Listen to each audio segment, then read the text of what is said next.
Langit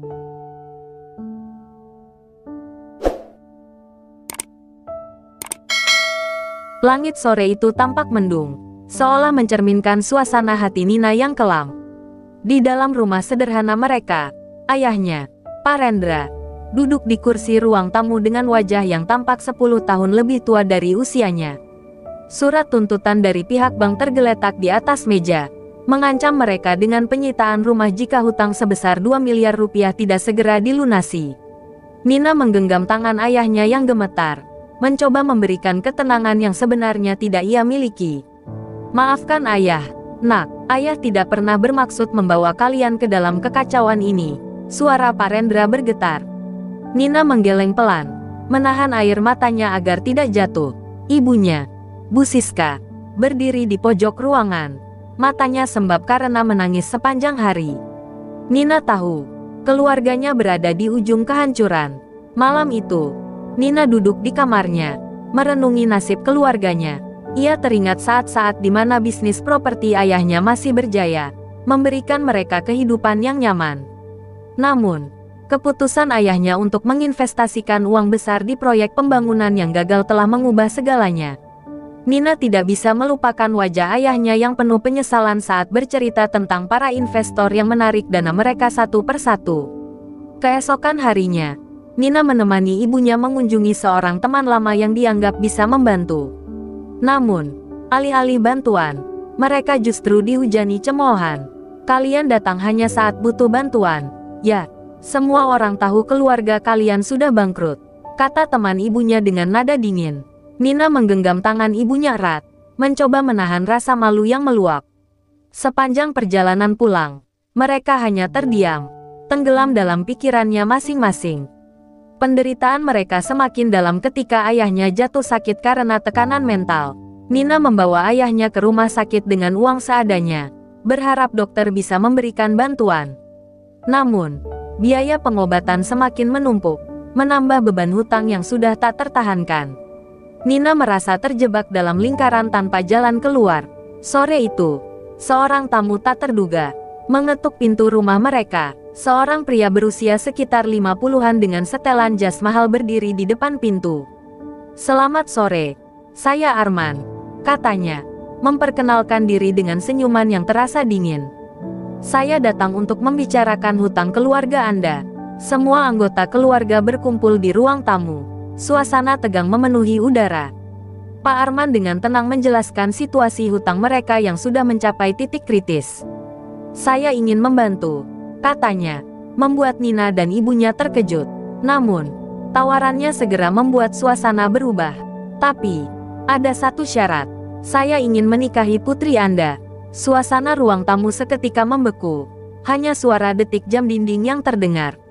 Nina terdiam, merasa hidupnya dihantam badai yang lebih besar. Matanya beralih pada ayahnya yang terbaring lemah, ibunya yang tidak mampu berkata-kata, dan Pak Arman yang menunggu jawaban. Saat itu, Nina merasa seperti boneka yang diatur oleh kekuatan yang tak terlihat. Pilihan apa yang ia punya? Nina tidak mampu berkata-kata. Tawaran Pak Arman yang begitu tiba-tiba membuat tubuhnya terasa kaku, seolah semua udara di ruangan itu lenyap. Ibunya terisak pelan, menundukkan kepala, sementara ayahnya hanya bisa memandang Nina dengan mata berkaca-kaca, terlalu lemah untuk memberikan pendapat. "Saya tidak memaksa," suara Pak Arman terdengar tenang namun dingin. "Saya hanya memberikan pilihan. Jika tidak, keluarga Anda harus siap kehilangan semuanya." Setelah pria itu pergi, suasana rumah Nina terasa mencekam. Ibunya memeluk Nina erat di malam yang sunyi itu, meminta maaf berulang kali. "Mama tidak ingin kau mengorbankan hidupmu untuk keluarga ini," bisik Bu Siska di antara tangisnya. Namun, Nina tahu bahwa kenyataannya tak seindah itu. Hutang mereka terlalu besar untuk diselesaikan dengan cara lain. Nina menghabiskan malam itu di kamar, merenungi hidupnya. Di satu sisi, ia ingin berlari dari kenyataan. Tetapi, bagaimana ia bisa membiarkan ayahnya yang sakit dan ibunya yang tak berdaya menghadapi tuntutan para kreditur? Ia menatap keluar jendela, memandangi langit gelap, yang tak memberikan jawaban. "Apa hidupku memang hanya untuk menjadi alat penyelamat keluarga?" pikirnya. Hatinya terasa hancur. Keesokan harinya, Bu Siska mengumpulkan keberanian untuk menemui Nina di kamarnya. "Nak, jangan lakukan ini. Kita akan mencari jalan lain," kata ibunya dengan suara serak. Namun, Nina hanya tersenyum lemah. Ia tahu tidak ada jalan lain yang tersisa. Ia tidak ingin melihat orang tuanya terus hidup dalam tekanan yang menghancurkan. "Aku akan melakukannya, Ma," jawab Nina pelan, tetapi penuh kepastian. Hari itu, Nina menghubungi Pak Arman untuk memberikan jawabannya. Mereka bertemu di sebuah kafe mewah, tempat yang terasa begitu asing bagi Nina. Pak Arman menyambutnya dengan senyum kecil yang sulit diartikan. "Saya setuju," kata Nina tanpa basa-basi. Pria itu mengangguk, seperti sudah menduga jawaban tersebut. "Kamu membuat keputusan yang bijaksana," katanya sambil menyeruput kopi mahalnya. Nina merasa seperti berada dalam mimpi buruk yang nyata. Pak Arman menjelaskan rencana pernikahan mereka dengan nada yang dingin dan terorganisir, seolah ini adalah kesepakatan bisnis biasa. "Kita akan menikah sederhana, tidak perlu terlalu banyak orang tahu," ujarnya. Nina hanya mengangguk tanpa perlawanan, menyadari bahwa ia telah menyerahkan kendali hidupnya kepada pria ini. Sepulang dari pertemuan itu, Nina merasa semakin terasing dengan dirinya sendiri. Ibunya mencoba menenangkannya, tetapi tak satu pun kata yang bisa meredakan gundah di hatinya. Di malam yang sunyi itu, Nina menulis surat kepada dirinya sendiri, mengungkapkan perasaan dan impiannya yang harus ia kubur. "Jika ini jalan takdirku, aku hanya berharap bisa menemukan arti hidup di balik semua ini," tulisnya dengan air mata mengalir. Hari pernikahan pun ditentukan. Hanya 2 minggu dari hari itu, waktu yang singkat terasa seperti beban berat yang menghimpit dada Nina. Setiap langkahnya kini terasa seperti berjalan menuju jurang. Tetapi ia tahu ini bukan tentang dirinya lagi. Ini tentang keluarganya yang harus diselamatkan. Meskipun itu berarti mengorbankan seluruh mimpinya. Hari yang dinanti pun tiba. Meskipun Nina lebih merasa itu seperti akhir dari segalanya. Pernikahan dilangsungkan secara sederhana di sebuah aula kecil. Tidak ada gemerlap, tidak ada senyum tulus. Hanya beberapa kerabat dekat keluarga Nina yang hadir. Sementara sisi mempelai pria hanya diwakili oleh kolega bisnisnya. Nina berdiri di depan altar dengan gaun putih sederhana. Tangannya dingin seperti es saat menggenggam buket bunga. Di sampingnya, Pak Arman berdiri tegap. Wajahnya tetap tenang seperti biasa. Saat janji pernikahan diucapkan, suara Nina terdengar gemetar. Kata-kata yang keluar dari bibirnya seolah tidak berasal dari dirinya sendiri. Pak Arman, sebaliknya, mengucapkannya dengan penuh keyakinan, meskipun tidak ada emosi yang terlihat di matanya. Tepuk tangan kecil mengiringi momen itu, tetapi Nina merasa seperti tengah diadili oleh takdir. Ketika mereka berbalik dan melangkah keluar aula sebagai pasangan suami istri, Nina hanya mampu menatap kosong ke depan, mencoba menahan air mata. Malam pertama mereka di rumah besar Pak Arman penuh dengan keheningan. Setelah tiba di kamar yang sudah dihias seadanya, Nina duduk di tepi ranjang sambil memandangi dekorasi mewah yang terasa begitu asing. Pak Arman masuk ke kamar dan hanya berkata singkat, "Kamu bisa istirahat. Jangan ragu meminta apapun yang kamu butuhkan." Setelah itu, ia pergi meninggalkan Nina sendirian. Tidak ada kehangatan, tidak ada perhatian. Hanya jarak yang tak terlihat namun begitu nyata. Hari-hari berlalu dengan perlahan. Setiap detik terasa seperti sebuah perjuangan.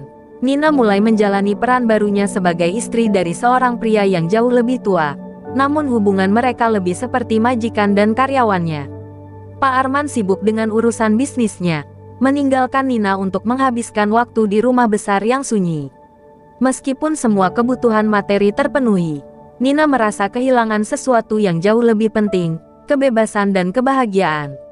Suatu hari, Nina memberanikan diri untuk berbicara dengan suaminya saat mereka makan malam bersama. "Apa yang sebenarnya kamu harapkan dari pernikahan ini?" tanyanya dengan nada pelan, namun tegas. Pak Arman meletakkan garpunya, memandang Nina dengan sorot mata yang sulit ditebak. "Kamu sudah tahu alasannya. Aku butuh seorang istri. Dan keluargamu membutuhkan bantuan. Itu saja." Jawaban itu begitu datar, seolah tidak ada ruang untuk diskusi lebih lanjut. Malam itu, Nina kembali menangis di dalam kamarnya. Ia merasa seperti burung dalam sangkar emas, dihargai hanya untuk keberadaannya, bukan untuk siapa dirinya sebenarnya. Namun, di sela kesedihannya, ia mencoba menguatkan diri. Jika ia telah memilih jalan ini, maka ia harus mencari cara untuk bertahan. Ia berjanji pada dirinya sendiri untuk tidak tenggelam dalam keputusasaan. Di tengah kesendiriannya, Nina mulai mengeksplorasi rumah besar itu. Suatu hari, ia menemukan sebuah kamar yang terkunci di ujung lorong lantai atas. Rasa penasaran mendorongnya untuk bertanya kepada pelayan rumah, tetapi mereka hanya menjawab dengan gugup. Itu kamar yang tidak boleh dimasuki siapapun. Jawaban itu hanya menambah misteri di pikirannya. Hari-hari berikutnya, Nina merasa seperti hidup dalam ketegangan yang tak terjelaskan.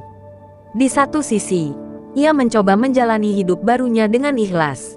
Namun, di sisi lain, ia merasa ada sesuatu yang disembunyikan suaminya. Sesuatu yang membuat rumah itu terasa lebih dingin daripada yang seharusnya. Pertanyaan-pertanyaan terus menghantuinya, membuatnya sadar bahwa pernikahan ini tidak hanya tentang pengorbanan, tetapi juga teka-teki yang harus ia pecahkan.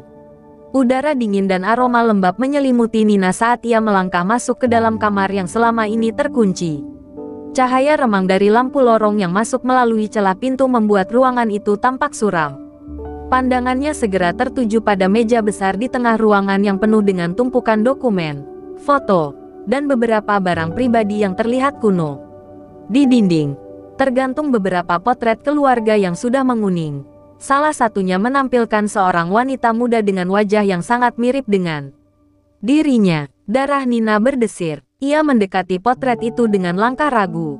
Siapa dia? Pikirnya. Wanita di foto itu mengenakan gaun yang tampak berasal dari masa lalu. Berdiri di samping seorang pria muda yang menyerupai versi lebih muda dari Pak Arman. Ada sesuatu dalam tatapan wanita itu. Kesedihan yang tak terlukiskan. Nina merasakan keanehan yang tak bisa ia abaikan. Ia mulai memeriksa dokumen-dokumen di meja. Di antara tumpukan kertas itu, Nina menemukan surat-surat lama yang penuh dengan tulisan tangan. Salah satunya adalah surat cinta yang ditulis oleh Pak Arman kepada wanita bernama Laras. Mata Nina membelalak ketika membaca kalimat di akhir surat. Aku tak akan pernah mencintai orang lain, Laras. Kau adalah segalanya bagiku, selamanya. Tubuhnya gemetar. Nama itu tidak pernah disebutkan oleh siapapun di rumah ini. Ketika Nina melanjutkan pencarian, ia menemukan buku harian yang tampak usang. Membuka halaman pertama, ia menyadari buku itu milik Laras, wanita di foto.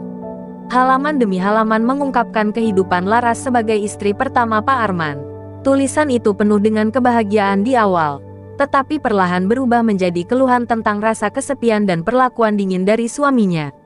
Halaman terakhirnya hanya berisi satu kalimat yang membuat Nina terpaku. Aku tidak tahan lagi. Jika aku pergi, apakah dia akan menyadari kesalahannya? Nina terhenyak. Laras telah pergi. Tetapi kemana? Ia mencoba menghubungkan semua petunjuk, tetapi semuanya terlalu kabur. Perasaan takut mulai menguasainya. Ketika Nina hendak menutup buku itu, sebuah amplop kecil jatuh dari sela halaman. Di dalamnya ada sebuah cincin pernikahan dengan ukiran nama Laras dan Arman, serta sebuah catatan kecil, untuk yang datang setelahku. Berhati-hatilah. Ketika Nina hendak meninggalkan ruangan itu, pintu tiba-tiba berderit terbuka lebih lebar. Jantungnya hampir melompat keluar saat ia melihat Pak Arman berdiri di ambang pintu, menatapnya dengan wajah yang sulit dibaca. Apa yang kamu lakukan di sini? Tanyanya dengan nada yang tenang, tetapi ada kekakuan dalam suaranya. Nina hanya bisa memandangnya tanpa kata. Tangan masih menggenggam buku harian Laras. Pak Arman melangkah mendekat. Tatapannya terarah pada barang-barang yang berserakan di meja. Ia menarik napas dalam-dalam sebelum berkata, "Kau sudah melihat semuanya, bukan?" Suaranya terdengar datar, tetapi matanya menunjukkan sesuatu yang lebih dalam, rasa sakit yang tersembunyi. Laras adalah bagian dari masa lalu yang tidak pernah ingin kubicarakan, lanjutnya. Tapi kini, kau sudah mengetahuinya. Nina mencoba mengendalikan diri. Apa yang sebenarnya terjadi pada Laras? Tanyanya dengan suara serak. Pak Arman tidak segera menjawab. Ia hanya memalingkan wajah. seolah mencari keberanian untuk mengungkapkan sesuatu yang selama ini ia pendam. Di dalam keheningan itu, Nina merasakan bahwa jawaban yang akan datang mungkin lebih mengerikan dari apa yang bisa ia bayangkan. Apakah rahasia Laras akan terungkap? Apakah Nina akan menemukan alasan di balik semua ini? Bab ini membuka pintu menuju konflik yang lebih dalam. Pak Arman berdiri di depan Nina. Keheningan di antara mereka terasa begitu berat. Wajahnya yang selama ini selalu dingin kini menampilkan keretakan kecil, sebuah emosi yang tak biasa terlihat darinya. Dengan suara pelan, ia akhirnya berkata, "Laras, dia meninggal beberapa tahun lalu. Bukan karena aku menginginkannya, tapi karena dia merasa hidup bersamaku adalah beban yang terlalu berat." Suaranya bergetar, sesuatu yang tidak pernah Nina bayangkan bisa keluar dari pria itu. Nina terdiam, mencoba mencerna kata-kata yang baru saja ia dengar. Ia memandang Pak Arman dengan tatapan penuh pertanyaan. "Apa maksudmu? Apa yang terjadi pada Laras sebenarnya?" tanyanya. Meskipun separuh dirinya takut mendengar jawabannya, Pak Arman menghela napas panjang sebelum duduk di kursi dekat meja. Tangannya menyentuh foto Laras yang tergeletak di atasnya. "Ketika aku menikah dengan Laras, aku mencintainya dengan sepenuh hati. Tapi, aku terlalu sibuk mengejar ambisi dan kekuasaan. Aku tidak pernah benar-benar memberinya waktu atau perhatian. Laras merasa terabaikan, dan aku terlalu buta untuk menyadarinya. Dia mencoba memberitahuku, tapi aku selalu menganggap dia hanya mengeluh tanpa alasan," katanya dengan nada penuh penyesalan. Nina merasa ada sesuatu yang tidak dikatakan oleh Pak Arman. Dan kemudian, desaknya, Pak Arman memejamkan mata sejenak, seolah-olah mencoba menahan luka lama yang kembali menganga. "Laras meninggal karena overdosis obat tidur. Dokter mengatakan itu kecelakaan. Tapi aku tahu lebih baik dari siapapun. Itu bukan kecelakaan. Dia memilih pergi karena merasa aku tidak pernah benar-benar peduli." Kata-kata itu membuat Nina tercekat. Selama ini ia mengira Pak Arman adalah pria yang dingin dan tidak berperasaan. Tetapi kini ia melihat sisi lain darinya, sisi yang penuh rasa bersalah dan kehilangan. "Jadi, kamu menikahiku hanya untuk menggantikan Laras?" tanya Nina dengan suara bergetar. Matanya dipenuhi air mata yang tertahan. Pak Arman menggeleng pelan. "Bukan itu alasannya," katanya, menatap Nina dengan sorot mata yang lebih lembut dari biasanya. "Awalnya, ya, aku pikir aku butuh seseorang untuk mengisi kekosongan ini. Untuk membuat orang-orang berhenti bertanya tentang masa laluku. Tapi kamu berbeda. Aku tidak tahu bagaimana menjelaskannya. Tapi ada sesuatu dalam dirimu yang mengingatkanku pada Laras, sekaligus membuatku ingin berubah." Namun, bagi Nina, penjelasan itu tidak cukup. Ia merasa seperti hanya menjadi alat untuk menyembuhkan luka masa lalu yang tak pernah benar-benar bisa disembuhkan. "Apakah kamu pikir ini adil bagiku? Aku tidak pernah memilih berada di posisi ini," katanya dengan suara tajam, meskipun di dalam hatinya ada rasa iba terhadap pria di depannya. Pak Arman terdiam cukup lama sebelum menjawab. "Aku tahu ini tidak adil. Aku juga tahu aku sudah banyak salah. Bukan hanya padamu, tapi juga pada Laras. Tapi aku ingin memperbaikinya. Kalau kau mau memberiku kesempatan, aku akan mencoba menjadi suami yang lebih baik untukmu, Nina." Kata-katanya terdengar tulus, tetapi Nina tidak yakin apakah ia bisa percaya.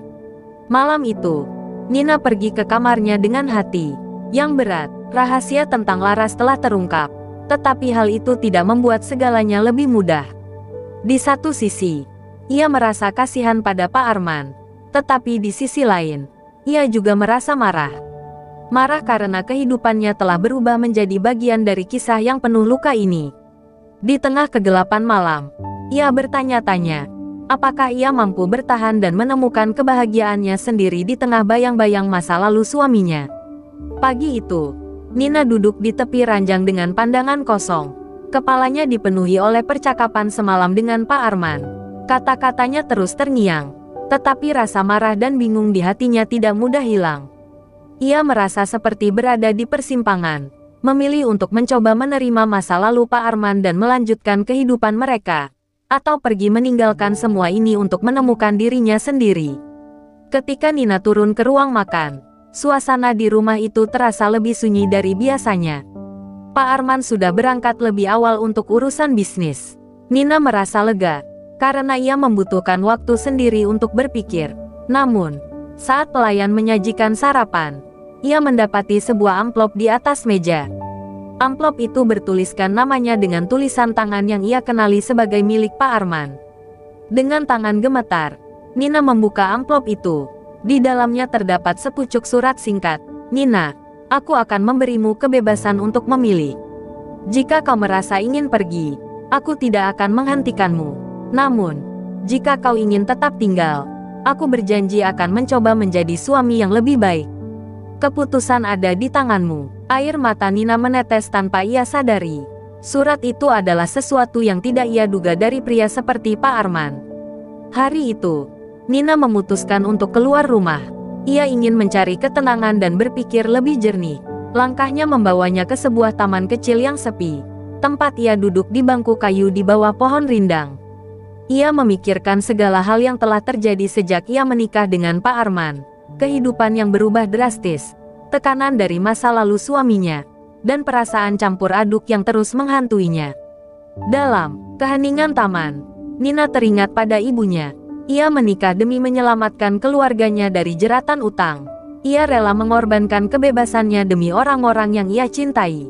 Namun, kini, ia bertanya-tanya apakah semua pengorbanannya benar-benar berarti jika pada akhirnya ia kehilangan dirinya sendiri.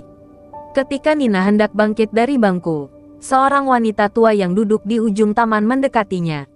Wanita itu tampak ramah, dengan senyum hangat yang membuat Nina merasa sedikit nyaman. "Maaf, saya tak sengaja mendengar keluh kesahmu," kata wanita itu dengan nada lembut. Nina terkejut, tetapi ia tidak merasa terganggu. Ia menceritakan sebagian kecil kisah hidupnya kepada wanita itu, tanpa menyebut nama atau detail yang terlalu pribadi. Wanita itu mendengarkan dengan penuh perhatian sebelum berkata, "Terkadang, kita harus berhenti bertanya apakah keputusan kita benar atau salah. Yang terpenting adalah apakah keputusan itu membuat kita bahagia." Pagi hari yang sepi, Nina duduk di ruang tamu rumah besar itu. Semua terasa sunyi, seakan-akan kehidupan telah berhenti di sekitar mereka. Surat yang ia terima dari Pak Arman semalam masih tergenggam di tangannya. Setiap kata dalam surat itu berputar-putar dalam pikirannya. Ia merasa terjebak di antara pilihan-pilihan yang sulit, tidak tahu mana yang harus diambil. Pak Arman memang memberikan kebebasan untuk memilih. Namun entah mengapa, Nina merasa tidak ada keputusan yang benar-benar bisa menyembuhkan luka hatinya. Setelah lama terdiam, akhirnya ia memutuskan untuk menemui Pak Arman, untuk berbicara dengannya, untuk melihat apakah ada jalan keluar dari kebuntuan ini. Namun, saat ia tiba di kantor suaminya, suasana yang ia temui sangat berbeda. Pak Arman tampak berbeda. Pria yang dulu selalu tampak tegar dan tak tersentuh oleh apapun, kini terlihat rapuh. Mata Pak Arman yang biasanya tajam dan penuh kekuasaan kini tampak lelah dan kosong. Ia duduk di meja kerjanya, tenggelam dalam pikirannya sendiri. Nina berdiri di depan pintu ruang kerjanya, menatap pria yang pernah ia cintai dengan sepenuh hati. Tanpa berkata apa-apa, ia mendekat dan duduk di kursi di depan meja kerja Pak Arman. Lalu, dalam keheningan yang mencekam, ia bertanya, "Pak Arman, apakah semua ini layak diperjuangkan?" Pak Arman menoleh, matanya bertemu dengan mata Nina. "Aku tidak tahu," jawabnya dengan suara yang hampir tak terdengar. "Aku sudah mencoba, Nina. Tetapi, semakin aku mencoba, semakin aku merasa semakin jauh dari apa yang aku inginkan. Aku takut aku sudah terlalu terlambat untuk memperbaiki semuanya." Mendengar itu, Nina merasa sebuah beban berat menghimpit dadanya. Ada kesedihan yang mendalam dalam kata-kata Pak Arman. Namun ia juga merasakan amarah yang tak terucapkan. Ia bertanya-tanya, apakah ia bisa memaafkan dirinya sendiri jika terus tinggal dalam bayang-bayang pria yang terlambat menyadari pentingnya hubungan mereka. "Aku tidak tahu apa yang harus aku lakukan lagi," lanjut Pak Arman, suara penuh dengan keputusasaan. "Setiap kali aku mencoba memperbaiki kesalahanku, aku hanya membuat semuanya semakin buruk. Laras, Nina, aku bahkan tidak tahu siapa yang lebih aku kecewakan. Di saat itu, Nina merasa hatinya hampir retak. Dia ingin mengungkapkan semua perasaan yang terpendam, tetapi kata-kata tak mampu mengungkapkan semua itu. Tiba-tiba, Pak Arman berdiri dan berjalan ke jendela, menatap keluar dengan tatapan kosong. "Aku tidak bisa kehilanganmu, Nina," katanya dengan suara rendah, penuh ketakutan. "Tapi aku juga tidak bisa terus hidup dengan penyesalan ini. Aku ingin berjuang untuk kita. Jika kamu masih mau memberiku kesempatan." Air mata Nina menetes perlahan, menutupi wajahnya yang tegang. Di satu sisi, ia ingin mengulurkan tangannya untuk memeluknya, memberi kekuatan yang selama ini ia harapkan. Namun di sisi lain, ia merasa terperangkap dalam kebohongan dan penyesalan yang terus menghantuinya. Ia merasa kehilangan dirinya sendiri dalam proses ini. Aku tidak tahu apa yang harus aku lakukan, Pak Arman," kata Nina dengan suara serak. "Aku ingin melanjutkan, tapi aku takut kehilangan diriku sendiri dalam semua ini." Keheningan menyelimuti keduanya. Pak Arman menundukkan kepala, seolah menyadari bahwa ia telah terlalu lama mengabaikan kebutuhan Nina.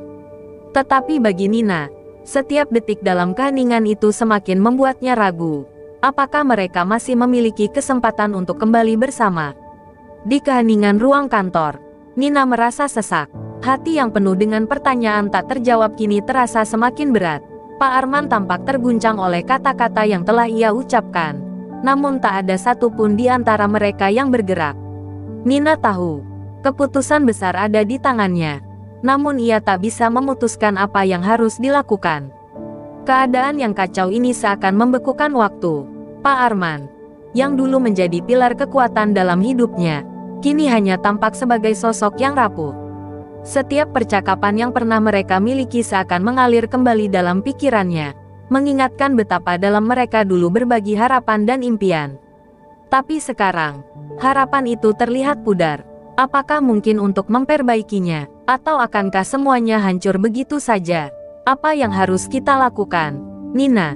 Tanya Pak Arman dengan suara serak, memecah kesunyian di antara mereka. "Aku tak tahu lagi bagaimana cara memperbaiki semuanya. Aku merasa seolah aku sudah terlambat." Nina menundukkan kepala, menghindari tatapan mata Pak Arman. Keadaan ini terasa seperti sebuah perangkap yang tak bisa ia hindari. Di satu sisi, ia merasa cemas dan marah atas segala yang telah terjadi. Namun di sisi lain, ada perasaan sayang yang sulit diungkapkan. Dulu, saat mereka pertama kali bertemu, rasanya segala sesuatunya begitu sederhana. Mereka berdua penuh harapan, penuh dengan mimpi yang ingin diwujudkan bersama. Tapi sekarang, semua itu seakan terombang-ambing dalam kebingungan dan penyesalan. "Aku tidak tahu apakah aku bisa melanjutkan hidup bersama seseorang yang sudah begitu jauh dariku," kata Nina pelan, mencoba menahan tangis yang hampir keluar. "Aku merasa kita sudah terlalu jauh terpisah, Pak Arman. Aku lelah mencoba sesuatu yang tampaknya tidak bisa diperbaiki." Namun, Pak Arman tak segera menjawab. Ia hanya berdiri di dekat jendela, memandang jauh keluar. Ada kesunyian yang begitu mendalam, seolah tak ada kata-kata yang mampu menggambarkan kerumitan perasaan mereka. Hanya ada keputusasaan yang menebal di udara. "Tapi aku tidak bisa hidup tanpa mencoba, Nina," kata Pak Arman dengan tegas, akhirnya memecah keheningan. "Aku tahu aku telah membuat banyak kesalahan, tapi aku ingin berjuang untuk kita. Aku ingin menunjukkan bahwa aku masih bisa menjadi pria yang pantas untukmu." Air mata Nina menetes tanpa bisa ia tahan. "Tapi aku tidak tahu apakah itu cukup, Pak Arman. Terlalu banyak hal yang telah hilang di antara kita." Kata-kata itu terlontar begitu saja, meskipun ia tahu seharusnya ia tidak mengatakan hal itu. Pak Arman menoleh dan berjalan mendekat, meraih tangan Nina dengan lembut. "Aku tidak ingin kehilanganmu, Nina. Aku tahu aku sudah terlalu lama tidak memperhatikanmu, dan aku minta maaf untuk itu. Tapi aku ingin memperbaikinya. Aku ingin kita kembali seperti dulu."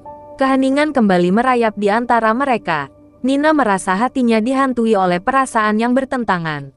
Di satu sisi, ia ingin memberi kesempatan lagi, ingin mempercayakan hidupnya pada orang yang pernah menjadi bagian dari masa depannya.